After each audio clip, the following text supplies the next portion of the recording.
আছিলে ধলপুৰত এই গোটেইখিনি ৰাইজ আহি ইয়াতে থিতাপি লৈছে আমাৰ দলগত তেখেতসকলে ভোট ইয়াতে উঠিছে তেখেতে যোৱা মানে আগতে কংগ্ৰেছ কৰিছিলে আৰু তেখেতসকলে মোক মাতি আনিলে তেখেতসকলে কৈছে যে আমাৰ ইয়াত যিমান মানুহ আছে আজি উপস্থিত সকলোৱে জইন কৰিলোঁ আমি তাৰে মাজত আমি যিখিনি গামচা লৈছিলোঁ 1.5 মান দিছোঁ বাকী চবেই জইনিং হৈ গ'ল গামচা উইদাউট গামচা জইনিং দেখুৱাই দিয়া হৈছে গতিকে ৰাইজে ভাল পাইছে তেখেতসকলে আগতে চিপাঝাৰত আছিলে এতিয়া দলগাঁৱত আহিছে আৰু তেখেতসকলৰ যিখিনি কাম এইখিনি কাম আৰু আমাৰ যিখিনি উন্নয়নমূলক যিখিনি কাম চলি আছে এইখিনি চাই তেখেতসকলে আজি উপজাচি মোক দাৱাত কৰি আনি কিনে জইন কৰিছে গতিকে মই ভাল পাইছোঁ এতিয়ালৈকে মোৰ এটা অনুমান হয় প্ৰায় 5,000ৰ তলত নহয় বেছিয়ে হ'ব 5,000 কংগ্ৰেছী কৰ্মী জইন কৰিছে এতিয়ালৈকে আৰু আপুনি চাই থাকক টিকেটটো ঘোষণা হোৱাৰ পিছত চাই থাকক কিমান একেলগে আৰু কিমান মানুহ জইন কৰে চাই থাকিব পাৰিব আপোনালোকে চাওক যিখিনি উচ্ছেদিত ব্যক্তি যিসকল তাৰ পৰা আহিলে আহি কিনে ইয়াতে আমি ৰিহেবিলিট কৰিলে চৰকাৰে কৰিলে আমি সহযোগ কৰিলোঁ গতিকে আমাৰ এটাই উদ্দেশ্য যে চামপুৰ আৰিমাৰী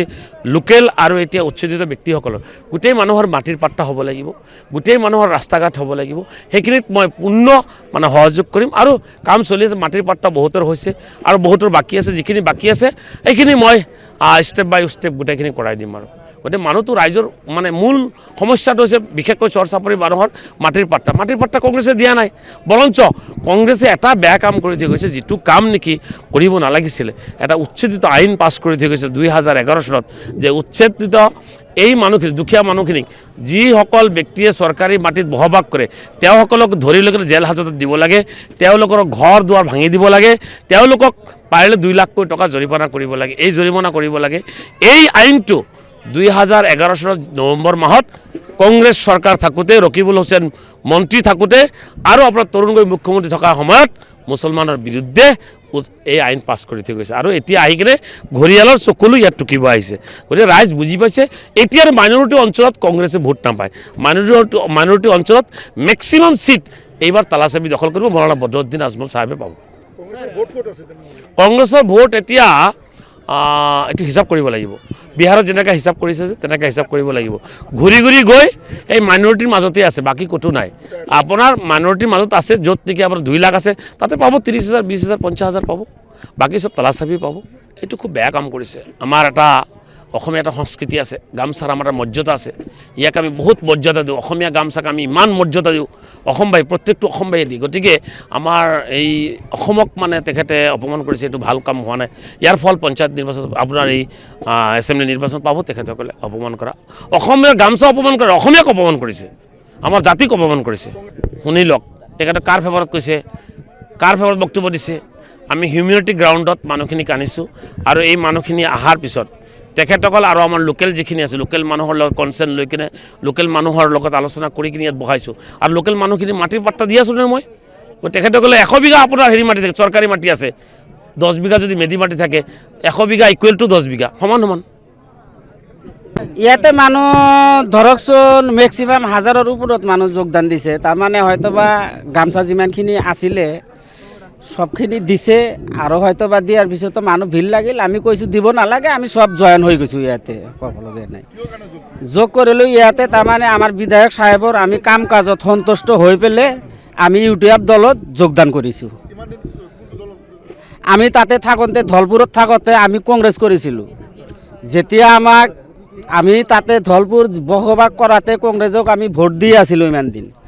তাতে উচ্ছেদ কৰাৰ আগতো যেতিয়া উচ্ছেদৰ জাননী দিলে তেতিয়াও আমি কংগ্ৰেছৰ লিডাৰবিলাকৰ ডাঙৰ লিডাৰৰ ওচৰত আমি বহুত গৈছোঁ কোনে আমাক শাৰী দিয়া নাই মাত দিয়া নাই বা কোনো সুবিধাৰ কথা আমি পোৱা নাই শান্তিৰে তাতে যেতিয়া আমাক উচ্ছেদ কৰিলে তেতিয়া যিকোনো প্ৰকাৰে হওক আমাৰ দলগাঁৱৰ বিধায়ক সাহেবে এওঁ আমাক যিকোনো প্ৰকাৰে হওক ইয়াৰ ৰাইজৰ লগত বহি পেলাই আমাক ইয়াতে সংস্থাপন দিছে আৰু সংস্থাপন দিয়াৰ পিছত আমি কোনো অসন্তুষ্ট পোৱা নাই আমি সন্তুষ্টই আছোঁ কাজে সন্তুষ্টও আছোঁ সেইকাৰণে আমি সব ইউটিউবত জইন কৰিছোঁ মজিবৰ ছাৰৰ নেতৃত্বত আমি ইউটিউবতে ভোট দিম আৰু ইউটিউব দলে আমি কৰিম মোৰ নাম মোহাম্মদ মইনাল হক আব্দুল কাদিৰ মোৰ নাম আব্দুল কাদিৰ আমি এই ধলপুৰ উচ্ছেদিত হৈ ইয়াতে চামপুৰ আহিছোঁ আমাৰ 22ত উচ্ছেদ কৰি ইয়াতে দিছে গভৰ্ণমেণ্টে উচ্ছেদ কৰিছে আমি এই আমাৰ এই দলগাঁও সমষ্টিৰ বিধায়ক মহোদয় আমাক সহায় কৰিছে ইয়াতে ইয়াৰ স্থানীয় মানুহক বুজাই ফালে ইহঁতৰ পৰা আমাক তাৰপৰা ইয়াতে আনি আমাক ইয়াত থান দিছে 1 বিঘা মাটি আমাক দিছে এতিয়া এটা অনুৰোধ থাকিল আমাৰ চৰকাৰ প্লাছ আমাৰ বিধায়ক আমাক যিখিনি মাটি দিছে সেই মাটিখিনি আমাৰ কাম কাজ কৰি দিব মেডি কৰি দিবা বুলি আমি আশা ৰাখিলোঁ আৰু এটা কথা আমি আজি যিটো প্ৰতিশ্ৰুতি দিলোঁ ইমান মানুহৰ আগত ইউটিউবত আমি আগতে তাতেও ইউটিউবতে আছিলোঁ কংগ্ৰেছতো কোনো কাম নাই 17 বছৰত কংগ্ৰেছত আমি আছিলোঁ কোনো কাম নাই আছে ভিতৰত চাই দেখিছোঁ আমি গতিকে আমি ভাবি চিন্তি মনত মানুহৰ লগত বুজা মেলা কৰি চাইছোঁ যে ইউটিউবৰ বাহিৰত আমাৰ অন্য কোনো দল কৰিলে লাভ নহ'ব গতিকে তোমালোকো আহা আমিতো আছোঁৱে তোমালোকো আমাৰ লগত বা সকলো মিলি একতাবদ্ধ হৈ আমাৰ বিধায়ক মুজিবুৰ ৰহমানকে বিপুল ভোটত জয়যুক্ত কৰি